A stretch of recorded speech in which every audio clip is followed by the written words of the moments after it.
الحمدللہ رب العالمین والصلاة والسلام علی سید الانبیاء والمرسلین وعلی آلہ واصحابہ اجمعین، اما بعد فاعوذ باللہ من الشیطان الرجیم، بسم اللہ الرحمن الرحیم۔ فقد قال اللہ تبارک و تعالی جل مجدہ فی الکلام المجید والفرقان الحمید، ثانی اثنین اذ ہما فی الغار اذ یقول لصاحبہ لا تحزن ان اللہ معنا، آمنت باللہ صدق اللہ العظیم وصدق رسولہ النبی الکریم، ان اللہ وملائکتہ یصلون علی النبی یا ایھا الذین آمنوا صلوا علیہ وسلموا تسلیما، اللہم صلی علی سیدنا محمد وعلی آل سیدنا محمد وعلی اصحاب سیدنا و مولانا محمد مبارک وسلم وصلی علیہ، الصلاۃ والسلام علیکہ یا سیدی یا رسول اللہ وعلی آلک و اصحابک یا سیدی یا حبیب اللہ۔ تمام حمد و ثنا اللہ جل جلالہ و عم نوالہ و اتم برہانہ و اعظم شانہ کے لیے ہیں، جو پوری کائنات کا خالق، مالک اور رازق ہے، اور جس کے قبضہ قدرت میں کائنات کی جان ہے، جس کے حکم کے بغیر ایک پتہ بھی حرکت نہیں کر سکتا، اور جو وحدہ لا شریک ہو کر ہر ایک چیز پر قادر ہے۔ لاکھوں، کروڑوں، اربوں، خربوں لا تعداد درود و سلام حضور اکرم، نور مجسم، رحمت عالم، شفیع معظم، ہادی دو جہاں، سید انس و جاں، سیاح لامکاں، محبوب کبریا، احمد مجتبی، سیدنا و مولانا حضرت محمد مصطفیٰ صلی اللہ تعالی علیہ وآلہ وسلم کی ذات اقدس پر، جن کے طفیل رب العالمین نے پوری کائنات کو تخلیق فرمایا اور اپنی ربوبیت کا اظہار فرمایا۔ بندہ پروردگارم، امت احمد نبی، دوست دار چار یارم، تابع اولاد علی، مذہب حنفیہ دارم، ملت حضرت خلیل، خاک پائے غوث اعظم، زیر سایہ ہر ولی۔ میرے انتہائی معزز و محترم حاضرین و ناظرین و سامعین، اور S B I T V channel کے ذریعے اور یوٹیوب کے ذریعے مجھے سننے والوں، السلام علیکم ورحمۃ اللہ وبرکاتہ۔ میرے آج کے اس بیان کا موضوع ہے شان سیدنا حضرت ابو بکر صدیق رضی اللہ تعالیٰ عنہ۔ میں آج آپ کے سامنے امیر المومنین، خلیفۃ المسلمین، تاجدار صداقت سیدنا حضرت ابو بکر صدیق رضی اللہ تعالیٰ عنہ کے موضوع پر گفتگو کروں گا۔ اللہ تبارک و تعالیٰ مجھے حق گوئی کی توفیق عطا فرمائے اور سن سنا کر قابل عمل باتوں پر عمل کرنے کی توفیق عطا فرمائے۔ دوران خطبہ قرآن مجید فرقان حمید کی جو آیہ کریمہ تلاوت کی ہے، رب العالمین نے اپنی مقدس اور لا ریب کلام کے اندر اپنے پیارے محبوب کے خلیفہ اول سیدنا حضرت ابو بکر صدیق رضی اللہ تعالیٰ عنہ کا ذکر فرمایا ہے۔ میرے بزرگوں، میرے دوستوں، میرے قوم کے نوجوانوں، میری بہنوں، اللہ تبارک و تعالیٰ نے کسی صحابی کی صحابیت جو ہے اس کا ذکر قرآن کے اندر نہیں فرمایا سوائے سیدنا حضرت ابو بکر صدیق رضی اللہ تعالیٰ عنہ کے، کہ اللہ تبارک و تعالیٰ نے آپ کی صحابیت کو قرآن سے ثابت فرمایا ہے۔ کسی صحابی کی صحابیت تاریخ مدینہ سے ثابت ہے، کسی صحابی کی صحابیت تاریخ مکہ سے ثابت ہے، لیکن قربان جاؤں صدیق اکبر رضی اللہ تعالیٰ عنہ کی شان کے کہ اللہ تبارک و تعالیٰ نے آپ کی صحابیت کا تذکرہ جو ہے وہ قرآن کے اندر فرمایا، اور قرآن کی آیت جو ہے وہ نازل فرما دی۔ وہ رات جو رسول اللہ صلی اللہ علیہ وسلم کی زندگی کی مشکل ترین رات تھی، یعنی جس رات سرکار دو جہاں والی کون و مکان صلی اللہ علیہ وآلہ وسلم کو قریش مکہ نے، کفار مکہ نے مکہ کی سرزمین پر شہید کرنے کا ناپاک منصوبہ بنایا، تو اللہ تبارک و تعالیٰ نے جبریل امین علیہ السلام کو حضور کی بارگاہ میں وحی دے کر بھیجا کہ میرے محبوب کی بارگاہ میں جا کر عرض کرو کہ اے محبوب، کفار مکہ نے، قریش مکہ نے آپ کے خلاف یہ سازش تیار کی ہے، آپ اب میرے حکم سے، یعنی حضور اللہ تبارک و تعالیٰ کے حکم سے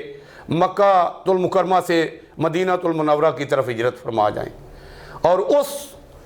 وقت جو غار ثور کا ذکر ہے اور حضور صلی اللہ علیہ وآلہ وسلم کے صحابی سیدنا حضرت ابو بکر صدیق کا ذکر جو ہے اللہ تبارک و تعالیٰ نے وہ قرآن کے اندر بیان فرمایا ثانی یسنین اذ ہما فی الغار اذ یقول لصاحبہ لا تحزن ان اللہ معانا، دو میں سے دوسرا، یعنی وہ دونوں جب حضرت ابو بکر صدیق اور رسول اللہ صلی اللہ علیہ وسلم غار کے اندر موجود تھے تو اللہ تبارک و تعالیٰ کے پیارے محبوب نے ارشاد فرمایا، یعنی اللہ تبارک و تعالیٰ نے ارشاد فرمایا ان اللہ لا تحزن، کہ اے ابو بکر صدیق گھبرائیے نہیں، لا تحزن ان اللہ معانا، اللہ تبارک و تعالیٰ کی ذات جو ہے ہمارے ساتھ ہے۔ یعنی رسول اللہ صلی اللہ علیہ وسلم پر وحی نازل ہوئی، حضور نے یہ قرآن مجید فرقان حمید کی آیت مبارک پڑھی اور فرمایا اے ابو بکر آپ پریشان نہ ہوں، اللہ تبارک و تعالیٰ کی ذات جو ہے وہ ہمارے ساتھ ہے۔ حضرت ابو بکر صدیق رضی اللہ تعالیٰ عنہ کو یہ فضیلت حاصل ہے کہ آپ نے مردوں میں سب سے پہلے اسلام قبول فرمایا، اور پھر یہی نہیں بلکہ آپ کے والدین حضرت ابو قحافہ عثمان رضی اللہ تعالیٰ عنہ اور آپ کی والدہ حضرت ام سلمہ رضی اللہ تعالیٰ عنہ جو تھی وہ بھی حضور صلی اللہ علیہ وسلم کے صحابی تھے، یعنی آپ کے والدین حضور صلی اللہ علیہ وسلم کے صحابی، آپ خود حضور صلی اللہ علیہ وسلم کے صحابی، آپ کے بیٹے رسول اللہ صلی اللہ علیہ وسلم کے صحابی، اور آپ کے پوتے حضور صلی اللہ علیہ وسلم کے صحابی، چار واسطوں سے سیدنا حضرت ابو بکر صدیق رضی اللہ تعالیٰ عنہ کو صحابیت کا شرف حاصل ہے، اللہ اکبر جل شانہ۔ اور آپ کا قبیلہ جو ہے، آپ مکہ المکرمہ کے اندر پیدا ہوئے، آپ کا قبیلہ جو ہے وہ قریش مکہ کے اندر آپ پیدا ہوئے، اور پانچویں پشت کے اندر سلسلہ نسب کے اعتبار سے پانچویں پشت کے اندر آپ کا سلسلہ نسب جو ہے وہ رسول اللہ صلی اللہ علیہ وسلم سے جا کر مل جاتا ہے۔ آپ حضور صلی اللہ علیہ وسلم کے ساتھ آپ کا سلسلہ جو ہے وہ مل جاتا ہے۔ اب میں آپ کی چیدہ باتیں جو ہیں علماء سے آپ بڑی بڑی شانیں سنتے ہیں، اللہ اکبر جل شانہ۔ حضور صلی اللہ علیہ وسلم نے ارشاد فرمایا کہ نیکیوں کے 360 درجے ہیں، نیکیوں کے 360 درجے ہیں، اگر کسی مسلمان کے اندر 360 درجوں کی نیکیوں میں سے ایک درجے کی نیکی اگر پائی جائے تو اللہ تبارک و تعالیٰ اپنی رحمت سے اسے جنت عطا فرما دے گا۔ صدیق اکبر رضی اللہ تعالیٰ عنہ حضور کے سامنے بیٹھے ہوئے تھے، عرض کی یا رسول اللہ صلی اللہ علیہ وسلم، کیا ان 360 نیکیوں میں سے میرے اندر بھی کوئی ایک نیکی موجود ہے؟ تو امام الانبیاء شہنشاہ ارض و سما خواجہ بطحہ صلی اللہ علیہ وسلم نے ارشاد فرمایا ابو بکر کیا بات کر رہے ہو کہ 360 نیکیوں میں سے کوئی ایک نیکی میرے اندر موجود ہے؟ فرمایا وہ نیکی ہی نہیں جو ابو بکر صدیق کے اندر موجود نہ ہو۔ اللہ اکبر جل شانہ۔ میرے کریم آقا صحابہ کرام رضوان اللہ علیہم اجمعین کے اندر بیٹھے ہوئے ہیں، جلوہ افروز ہیں۔ حضور صلی اللہ علیہ وسلم نے ارشاد فرمایا اے میرے پیارے صحابہ، تم میں سے کون ہے جو آج جس نے نفلی روزہ رکھا ہو؟ وہ رمضان المبارک کا مہینہ نہیں تھا۔ حضرت ابو بکر صدیق عرض کرتے ہیں فدا کا امی و ابی یا رسول اللہ صلی اللہ علیہ وسلم، حضور میرے والدین آپ پہ قربان ہوں، یا رسول اللہ میں آج نفلی روزے سے۔ پھر حضور صلی اللہ علیہ وسلم نے ارشاد فرمایا تم میں سے کون ہے جس نے آج کسی مسکین کو کھانا کھلایا ہو؟ حضرت ابو بکر صدیق نے عرض کی یا رسول اللہ نے یہ مجھے سعادت نصیب فرمائی۔ پھر رسول اللہ صلی اللہ علیہ وسلم نے ارشاد فرمایا تم میں سے وہ کون ہے جس نے آج کسی کی نماز جنازہ ادا کی ہو۔ اللہ اکبر جل شانہ۔ تو حضرت ابو بکر صدیق رضی اللہ تعالیٰ عنہ عرض کرتے ہیں یا رسول اللہ، اللہ نے مجھے یہ بھی سعادت نصیب فرمائی ہے۔ پھر حضور نے ارشاد فرمایا کہ اے میرے صحابہ، تم میں سے کون ہے جس نے آج کسی بیمار کی بیمار پرسی کی ہو؟ تو پھر صدیق اکبر رضی اللہ تعالیٰ نے ہاتھ کھڑا کر دیا، عرض کی یا رسول اللہ صلی اللہ علیہ وسلم، اللہ تبارک و تعالیٰ نے یہ سعادت بھی آج مجھے عطا فرمائی ہے۔ تو نبی کریم رؤوف الرحیم علیہ الصلوۃ والسلام نے ارشاد فرمایا کہ دیکھو اللہ تبارک و تعالیٰ نے حضرت ابو بکر صدیق کو کتنی عظمت اور کتنی شان بخشی ہے کہ یہ ہر ایک نیکی ابو بکر کا معنی ہے فضیلت لے جانے والے، سب سے پہلے افضلیت والے۔ اس کے کئی اور معنی ہیں، لیکن ایک معنی یہ بھی ہے کہ ہر چیز پر، ہر ایک پر سبقت لے جانے والے، یعنی حضرت ابو بکر صدیق رضی اللہ تعالیٰ عنہ حضور صلی اللہ علیہ وسلم کے وہ صحابی ہیں جو ہر ایک نیکی کے کام میں صف اول کے حضور کے مجاہد ہیں۔ اللہ اکبر جل شانہ۔ جب غزوہ تبوک کے موقع پر رسول اللہ صلی اللہ علیہ وسلم نے ارشاد فرمایا کہ اپنا اپنا مال جو ہے وہ بیت المال کے اندر جمع کراؤ، تو تمام صحابہ کرام رضوان اللہ علیہم اجمعین نے اپنا اپنا مال اپنی طاقت سے بڑھ چڑھ کر بیت المال میں جمع کروایا۔ اس دن حضرت عمر فاروق رضی اللہ تعالیٰ عنہ نے دل میں خیال کیا کہ آج میرے پاس مال بھی بہت ہے، آج میں ابو بکر صدیق کو مال بیت المال کے اندر پیش کرنے میں سبقت نہیں لے جانے دوں گا۔ لیکن حضرت ابو بکر صدیق رضی اللہ تعالیٰ عنہ کو اللہ تبارک و تعالیٰ نے ہر چیز کے اندر سبقت اور فضیلت عطا فرمائی ہے۔ آپ اپنا سارا مال لے کر حضور کی بارگاہ میں حاضر ہو گئے، اور پھر اپنے کپڑے جو تھے، سوٹ مبارک نیا پہنا ہوا تھا، وہ بھی اتار لیے، اور ٹاٹ کا لباس جو تھا اپنے بدن پہ بیری کے کانٹوں سے سی کر اپنے جسم پر پہن لیا، اور سارا مال لے کر حضور کی بارگاہ میں چلے گئے۔ ادھر حضرت عمر فاروق رضی اللہ تعالیٰ عنہ اپنے گھر کا سارا مال جو تھا وہ اکٹھا کیا، اور آدھا مال جو تھا حضور کی بارگاہ میں پیش کر دیا۔ تو نبی کریم رؤوف الرحیم علیہ الصلوۃ والسلام کی خدمت اقدس میں مختلف صحابہ اپنا اپنا مال و دولت جو ہے وہ پیش فرما رہے ہیں، اور عرض کر رہے ہیں یا رسول اللہ، یہ میں اتنا مال آپ کے لیے بیت المال میں صحابہ کے لیے، یہ جنگ پہ جو جانا ہے غزوہ تبوک پہ، اس کے لیے لایا ہوں، میں اتنا مال لے کر آیا ہوں۔ اللہ اکبر۔ حضرت ابو بکر صدیق رضی اللہ تعالیٰ عنہ سے پہلے حضرت عمر فاروق آئے۔ حضور نے فرمایا کتنا مال لے کر آئے ہو اور کتنا گھر کے اندر چھوڑ کر آئے ہو؟ تو حضرت عمر فاروق رضی اللہ تعالیٰ عنہ نے عرض کی یا رسول اللہ، آج میں اپنے سارے مال میں سے اپنا آدھا مال جو ہے وہ آپ کی بارگاہ میں لے کر حاضر ہوا ہوں۔ اتنی دیر میں حضرت ابو بکر صدیق رضی اللہ تعالیٰ عنہ آ گئے۔ حضور نے ارشاد فرمایا ابو بکر، تم کتنا مال لے کر آئے ہو؟ عرض کی یا رسول اللہ، جتنا میرے گھر کے اندر مال موجود تھا، میں وہ سارا کے سارا جو ہے وہ اللہ اور اللہ کے محبوب کی رضا کے لیے لے کر آیا ہوں۔ تو حضور نے ارشاد فرمایا گھر کے اندر کیا چھوڑ کر آئے ہو؟ عرض کی یا رسول اللہ، گھر میں اللہ اور اللہ کے محبوب کا نام چھوڑ کر آیا ہوں، اللہ اور اللہ کے رسول کا نام چھوڑ کر گھر میں آیا ہوں۔ یا رسول اللہ، میں نے اپنے کپڑے ہر چیز جو ہے سوئی سے لے کر سہاگے تک اپنی ہر چیز جو ہے وہ آپ کی بارگاہ میں پیش کر دی ہے۔ الہی تڑپنے پھڑکنے کی توفیق دے، دل مرتضیٰ سوز صدیق دے، میں سو جاؤں یا مصطفیٰ کہتے کہتے، کھلے آنکھ صلی علی کہتے کہتے۔ دعا مانگتے ہیں ساری دنیا کے مسلمان آج کہ یا رب العالمین ہمیں بھی وہ صدیق اکبر رضی اللہ تعالیٰ عنہ کا جذبہ، آپ کا عشق، آپ جیسا عشق اور آپ جیسی محبت اور آپ جیسی حضور کی اطاعت جو ہے وہ کبھی نصیب فرما دے تو ہمارے وارے نیارے ہو جائیں۔ اللہ اکبر جل شانہ۔ تو حضرت ابو بکر صدیق نے جب وہ مال پیش کیا، جبریل امین علیہ السلام آ گئے۔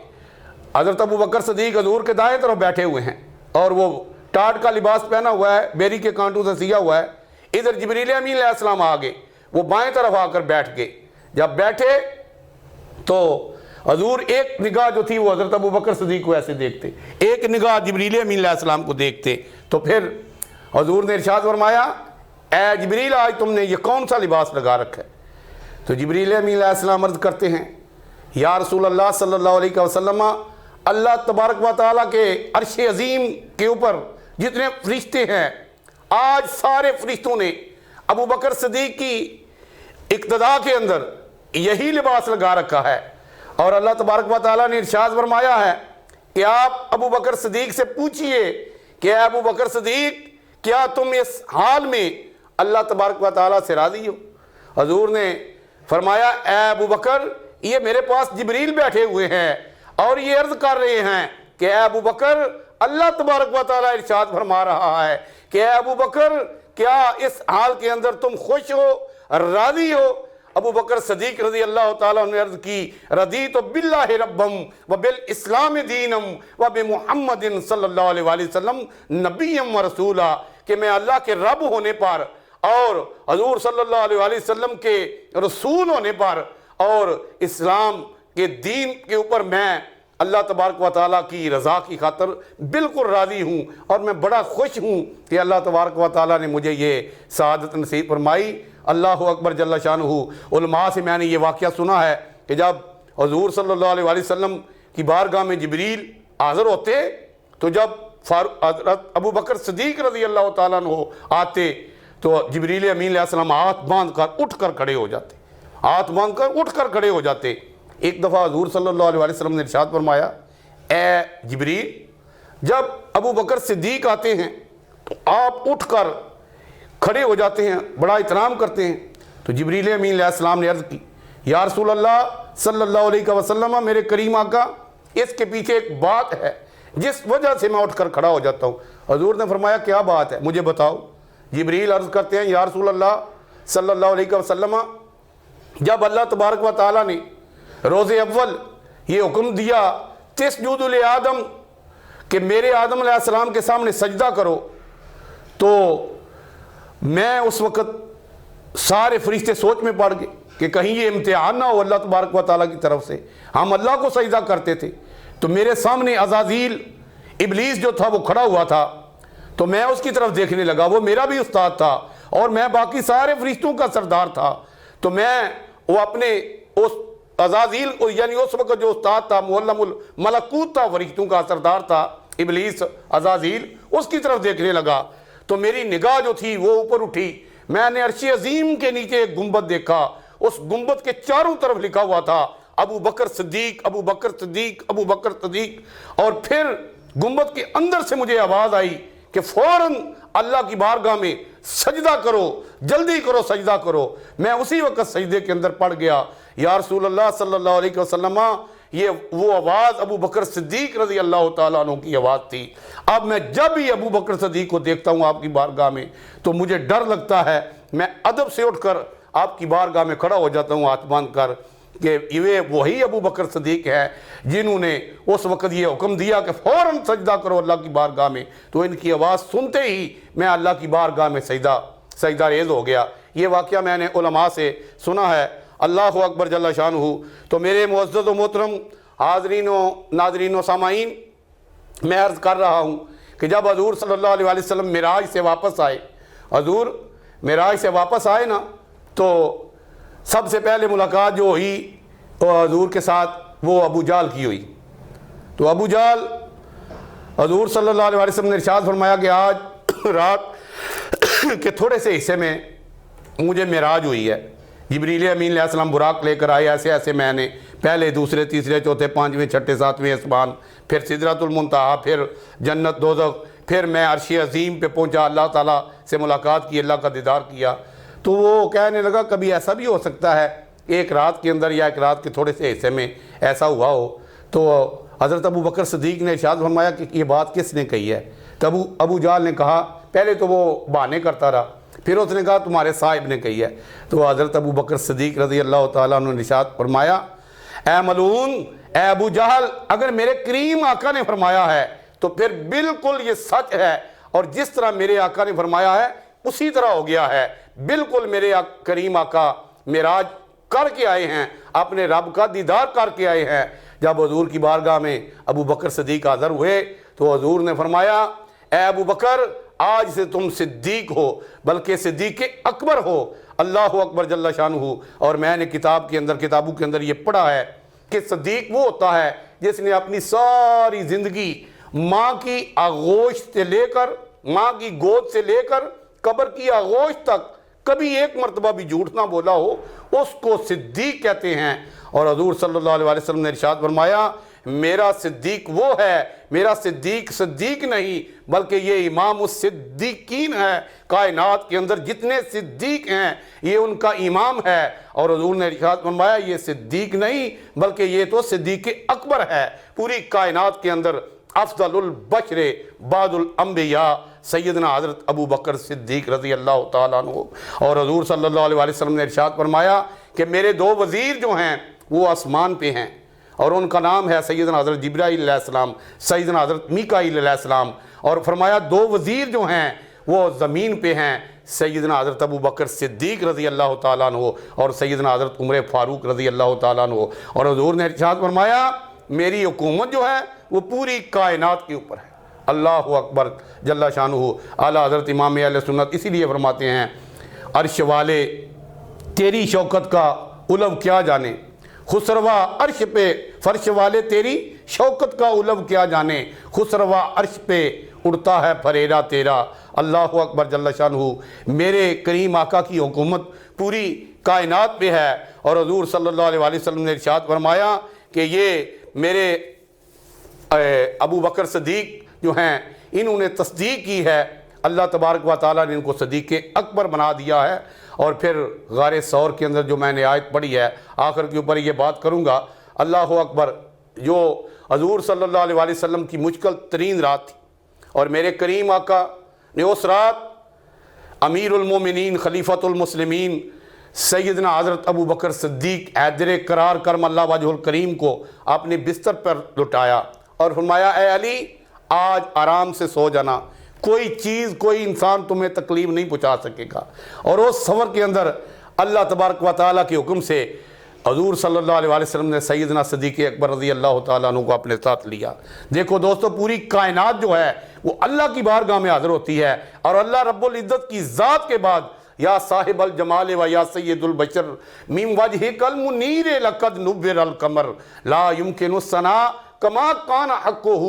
بعد خدا بزرگ توئی قصہ مختصر۔ اور اس کے بعد اللہ کی ذات کے بعد پوری کائنات حضور کی بارگاہ میں حاضر ہوتی ہے، انبیاء بھی، صدیقین بھی، شہداء بھی، صالحین بھی، اولیاء بھی، اور پوری کائنات کے لوگ بھی۔ میرے کریم آقا نے دیکھو حضرت ابو بکر صدیق کو کیسی شان بخشی کہ اپنے کشانہ نبوت سے بے نفس نفیس سورت یاسین کی آیت مبارک وہ پڑھتے نکتے وَجَعَلْنَا مِن بَيْنِ أَيْدِيهِمْ سَدًّا وَمِنْ خَلْفِهِمْ سَدًّا فَأَغْشَيْنَاهُمْ فَهُمْ لَا يُبْصِرُونَ۔ قریش مکہ نے ہر قبیلے کا ایک نوجوان جو تھا وہ ننگی تلوار دے کر دروازے کے آگے کھڑا کیا تھا کہ جو ہی حضور نماز تہجد کے لیے نکلیں گے، بیت اللہ شریف جانے کے لیے نکلیں گے، تم شہید کر دینا۔ تو پورے خاندانوں سے، پورے قریش سے، قریش مکہ جو ہیں وہ دیت نہیں لے سکیں گے، اور وہ بدلہ نہیں لے سکیں گے، اور دیت لینے پر راضی ہو جائیں گے، اور یوں بانی اسلام نعوذ باللہ ثم نعوذ باللہ کو شہید کر دیا جائے گا۔ لیکن اللہ تبارک و تعالیٰ نے ان کے ناپاک عزائم جو تھے ان کو خاک اور خواب کے اندر ملا دیا۔ اور حضور صلی اللہ علیہ وسلم یہ قرآن کی آیت پڑھتے ہوئے نکلے، نیچے سے مٹی اٹھائی ان کے سروں میں ڈالی، اللہ نے ان کے اوپر نیند طاری فرما دی، وہ ان کو آنے لگی، ایسے ایسے وہ کر رہے تھے، اور حضور صلی اللہ علیہ وسلم ان کے سروں کے اندر مٹی ڈالتے ہوئے حضرت ابو بکر صدیق کے کاشانہ اقدس کی طرف چلے گئے۔ پوری کائنات اللہ اور اللہ کے محبوب کی بارگاہ میں حاضر ہوتی ہے، اور اللہ کے محبوب نے اپنے صدیق اکبر کو وہ شان بخشی کہ خود حضور چل کر گئے۔ ابو بکر صدیق نے دروازے کی کنڈی نہیں لگا رکھی تھی، بلکہ حضور جب پہنچے نبوت کی خوشبو پہنچی، دروازہ خود بخود کھول دیا، عرض کی یا رسول اللہ غلام حاضر ہے۔ حضور صلی اللہ علیہ وسلم نے حضرت ابو بکر صدیق کو ساتھ لیا اور غار ثور کی طرف چلے، اور پھر ایک مقام آیا کہ حضور وہ حضرت ابو بکر صدیق نے اپنے کندھوں پہ اٹھا لیا، بار نبوت کو اپنے کندھوں پہ اٹھا لیا، اور پھر حضور صلی اللہ علیہ وسلم غار کے دانے یعنی غار کے منہ تک پہنچے حضرت ابو بکر صدیق، اور پھر عرض کی یا رسول اللہ پہلے میں غار کو اندر سے صاف کرتا ہوں، آپ تشریف رکھیے، 2 منٹ ٹھہریے۔ حضرت ابو بکر صدیق جلدی جلدی اندر گئے اور غار کو صاف کیا، اور اپنی چادر جو تھی وہ پھاڑ کر سوراخوں میں دی، اور ایک سوراخ باقی رہ گیا اس کے اوپر اپنی ہڈی مبارک رکھ دی، اور حضور صلی اللہ علیہ وسلم کو اپنی جو گود تھی اس کو جس طرح ہم ریل بناتے ہیں قرآن کے لیے ایسے بنا لیا، اور حضور صلی اللہ علیہ وسلم کے چہرے کی زیارت کرنے لگے، اور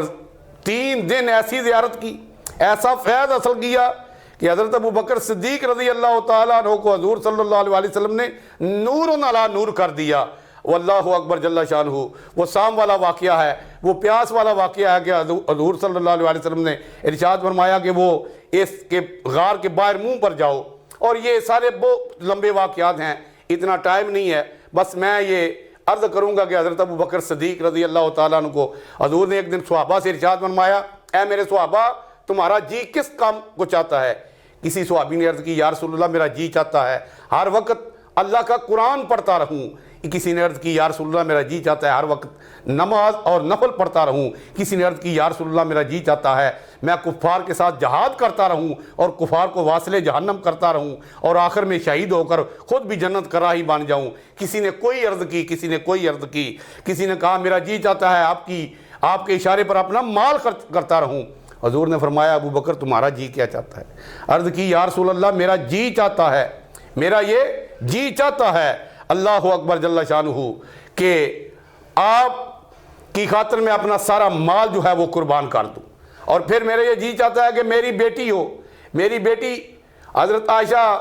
صدیقہ رضی اللہ تعالی عنہا اور آپ کا حرم ہو اور پوری کائنات کے مومنوں کی وہ ماں بن جائے۔ یا رسول اللہ میرا جی چاہتا ہے کہ میری آنکھیں ہوں ان نظر الی وجہ رسول اللہ، اور آپ کا والضحیٰ کا مکھڑا ہو، یا رسول اللہ میں ہر وقت آپ کے مکھڑے کی زیارت کرتا رہوں۔ تو نبی کریم رؤوف الرحیم علیہ الصلوۃ والسلام نے تبسم فرمایا اور ارشاد فرمایا، اے ابو بکر تمہاری یہ خواہش جو ہے، تمہارے یہ جذبات جو ہیں اللہ کی بارگاہ میں منظور ہے۔ اور پھر اسی طرح ہوا، 3 دن غار ثور کے اندر حضور صلی اللہ علیہ وسلم کی زیارت کرتے رہے، اور سلطان العارفین امام العارفین نے فرمایا ہے، اللہ اے تن میرا چشمہ ہوئے تے میں مرشد ویک نہ رجا ہوں، لوں لوں دے مڈ لکھ لکھ چشمہ ایک کھولنا تے ایک کجا ہوں، اتنا ڈٹھیاں بھی مینوں صبر نہ آوے تے میں ہور کتے ول پجا ہوں، مرشد دا دیدار ہبا ہوں مینوں لکھ کروڑاں حجاں ہوں۔ پوری دنیا پیسے خرچ کر لاکھوں روپے خرچ کر مکہ المکرمہ میں جاتی ہے، اللہ اکبر قربان جاؤں۔ پیر بلے شاہ رحمت اللہ تعالی علیہ فرماتے ہیں، پہلی پوڑی عشق تیرے دی تے پل صراط اے ڈیرا، لوکی حج مکے نو جاندے تے میں مکھ ویکھاں تیرا، اللہ اکبر۔ اور رومی کشمیر نے ارشاد فرمایا کہ در مرشد دا خانہ کعبہ تے حج ضروری کریے، تقوی رکھ محبوبہ والا تے چل دیوارہ ملیے۔ اور اعلیٰ حضرت امام اہل سنت فرماتے ہیں، اشاہ مولانا احمد رضا فاضل بریلوی رحمۃ اللہ تعالی، حاجیو آؤ شہنشاہ کا روضہ دیکھو، کعبہ تو دیکھ چکے ہو اب کعبے کا بھی کعبہ دیکھو، آب زمزم تو پیا خوب بجھائیں پیاسیں، اب ساقی کوثر کا بھی جود و سخا دیکھو، اللہ اکبر جل شانہ۔ تو حضور صلی اللہ علیہ وسلم آخری بات کہ آپ ایک جنگ سے واپس آ رہے تھے، حضور صلی اللہ علیہ وسلم کے صحابی ایک حضرت مالک بن سنان رضی اللہ تعالیٰ عنہ اس جنگ کے اندر شہید ہو گئے، اور جب حضور مدینہ منورہ پہنچے نا تو مالک بن سنان کی بیٹی جو تھی وہ آگے کھڑی تھی، اس نے عرض کی، یا رسول اللہ صلی اللہ علیہ وسلم میرے ابو کہاں ہیں؟ تو حضور نے ارشاد فرمایا، پیچھے حضرت عمر آ رہے ہیں ان سے پوچھو۔ تو وہ حضرت عمر فاروق کی بارگاہ میں چلی گئی، ان سے جا کر پوچھا تو حضرت عمر فاروق کو پتہ تھا کہ اس کے باپ مالک بن سنان رضی اللہ تعالیٰ عنہ شہید ہو گئے ہیں۔ انہوں نے فرمایا، میرے پیچھے حضرت علی المرتضیٰ شیر خدا کرم اللہ وجہ الکریم آ رہے ہیں، ان سے پوچھو۔ تو وہ بچی حضرت علی المرتضیٰ شیر خدا کی بارگاہ میں چلی گئی کہ میرے ابو کہاں ہیں، میرے ابو شہید ہو گئے ہیں یا بچ گئے ہیں یا غازی ہو کر آئے ہیں میدان سے۔ تو حضرت علی کرم اللہ وجہ الکریم جان گئے، آپ کو پتہ تھا کہ مالک بن سنان رضی اللہ تعالیٰ عنہ شہید ہو گئے ہیں۔ آپ نے فرمایا، میرے پیچھے ابو بکر آ رہے ہیں، ان سے پوچھو وہ تمہیں بتائیں گے۔ اب وہ جو مالک بن سنان کی بچی تھی وہ حضرت ابو بکر صدیق کی بارگاہ میں چلی گئی اور عرض کی، اے ابو بکر صدیق میرے ابو کہاں ہیں؟ آپ کو پتہ نہیں تھا کہ اس کے ابو شہید ہو گئے ہیں۔ آپ نے فرمایا، وہ میرے پیچھے آ رہے ہیں۔ اب آپ کی زبان سے یہ بات نکلی، اللہ تبارک و تعالیٰ نے اسرائیل علیہ السلام کو فرمایا، اے اسرائیل جاؤ اور جا کر مالک بن سنان کی روح جو ہے اس کے جسم کے اندر ڈال دو۔ حضرت جبریل امین عرض کرتے ہیں یا رب العالمین وہ شہید ہو گئے ہیں۔ اللہ تبارک و تعالیٰ نے ارشاد فرمایا اسرائیل جلدی جاؤ، اس لیے کہ میرے محبوب کا جو صدیق ہے، میرے محبوب کا جو صدیق اکبر ہے، اس کی زبان جو ہے ساری زندگی اس نے سچ بولا ہے، تو میں نہیں چاہتا کہ میرے محبوب کے یار کا فرمان جو ہے وہ غلط ہو جائے۔ تو اللہ تبارک و تعالیٰ نے حضرت ابو بکر صدیق کی کہنے پر، یعنی آپ کی زبان سے نکلا وہ میرے پیچھے آ رہے ہیں، اسرائیل علیہ السلام نے آ کر روح ڈال دی، اور حضرت مالک بن سنان جو تھے وہ چل کر اپنے پاؤں پر چل کر مدینہ منورہ میں داخل ہوئے۔ یہ بات ہے اللہ والوں کی، اللہ اکبر جل شانہ، اور یہ اللہ تبارک و تعالیٰ کے وہ محبوب بندے ہیں کہ جن کی زبان سے جو نکل جائے اللہ تبارک و تعالیٰ ویسے ہی کر دیتا ہے۔ اللہ تبارک و تعالیٰ مجھے اور میری نسلوں کو، آپ کو اور آپ کی نسلوں کو حضور صلی اللہ علیہ وسلم کی محبت، ادب اور عشق عطا فرمائے، قوت عشق سے ہر پست کو بالا کر دے، دہر میں اس میں محمد سے اجالا کر دے، کہ محمد سے وفا تو نے تو ہم تیرے ہیں، یہ جہاں چیز ہے کیا لوح و قلم تیرے ہیں، وما علینا الا البلاغ المبین۔